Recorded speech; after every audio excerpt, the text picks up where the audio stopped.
Kung gusto nyo ng matibay na running shoes, new Adidas Fashion, mabibili lamang sa halagang $1,299. I-click lamang ang link sa comment section.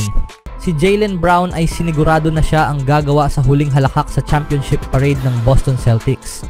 Ang star player ng Celtics ay nagsuot ng t-shirt na may nakasulat na "State Your Source" na tumutukoy sa isang tweet na ipinadala niya noong nakaraang buwan matapos iulat ni Stephen A. Smith ng ESPN na si Brown ay hindi gaanong gusto sa NBA.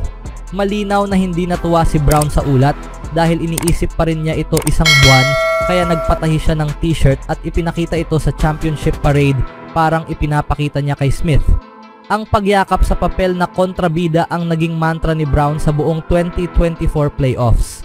Anuman ang gawin mo, palaging may nakikitang mali, o kahit gaano ka man kahusay, hindi ito magiging sapat o hindi ito makakakuha ng anumang papuri o media attention, sabi ni Brown kay Jay King ng The Athletic. Mahirap, pero ganun talaga. Kailangan mong yakapin ang pagiging kontrabida, at habang tumatanda ako, mas lalo ko itong niyayakap. Yakapin ang hindi pagbibigay ng F kung makita man nila ang halaga mo o hindi, kung pahalagahan man nila ito o hindi. Nakatuon ako sa pagtulong sa aking team, pagtulong sa aking pamilya, pagtulong sa lungsod, at doon ako magsisimula.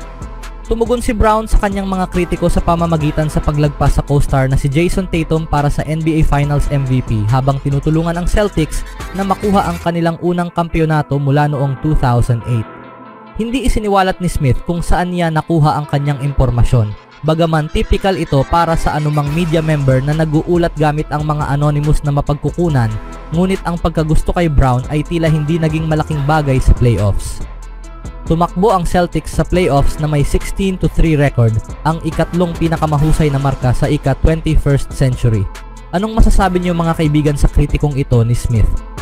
Sa ibang balita naman mga kaibigan, sa pagiging kampeon kamakailan ng Boston Celtics, opisyal nang nagsimula ang 2024 NBA offseason at mukhang magiging exciting ito agad-agad. Sa susunod na 2 linggo, magiging napaka-wild ng liga. Ang unang round ng 2024 NBA Draft ay sa darating na Huwebes, June 27, habang ang ikalawang round na magiging isang 2-day event sa unang pagkakataon ay sa Biyernes, June 28. Opisyal nang nagsimula ang 2024 NBA offseason.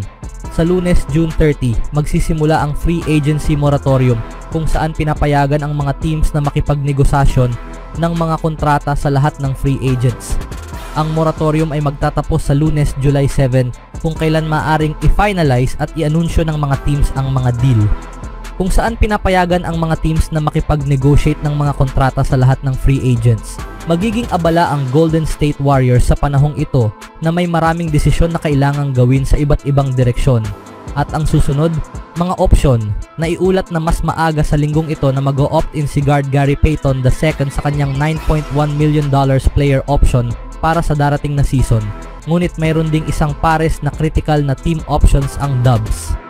Dahil sa Martes, kailangang magdesisyon ang Warriors kung kukunin nila ang kontrata ni center Kevon Looney. Kung kukunin ng Dubs ang deal ni Looney, babalik siya para sa $8 million. Kung hindi, babayaran nila siya ng $3 million para sa buyout at magiging free agent siya. At sa Sabado, June 28, darating ang deadline para sa kontrata ni Chris Paul. Ang deal ni CP3 ay medyo direkta. Maaaring mag-opt-in ang Warriors para sa isa pang taon sa Hall of Famer para sa $30 million o maaari nilang hayaang maging free agent siya nang walang bayad. Hindi lihim na naghahanap ang Golden State ng mga paraan para makasulit ng pera ngayong off-season. Kaya kung tataya ka, malamang na hindi nila kukunin ang alinman sa mga kontratang ito. Ngunit mahalagang tandaan na ang mga opt-out dates ay maaaring pag-usapan. Maaaring magkasundo ang Warriors at Paul na ipa-extend ang deadline para sa option para magkaroon sila ng mas maraming oras na planuhin ang off-season at tingnan kung maaari silang makatipid ng pera sa pamamagitan sa, halimbawa, pag-trade kay Andrew Wiggins o pagkawala ni Klay Thompson. Maaari rin magkasundo ang dalawang panig na muling pag-usapan ang isang iba pang deal na kapwa kapaki-pakinabang tulad sa pag-convert ng isang taon na $30 million na kontrata sa isang 2 taon sa halagang $40 million deal o isang similar na kasunduan. Speaking of players ng Warriors, bawat fan ng Dubs ay tiyak na matatandaan ang dami ng pinsalang idinulot ni Malik Monk sa team ng Warriors. Ang 26-year-old star ay ilang beses nang nakakuha ng laro mula sa Bay Area side matapos magmula sa bench. Ayon sa kasabihang old habits die hard, muling nagbigay ng malaking dagok si Monk sa GSW. Sa pagkakataong ito ay hindi sa court.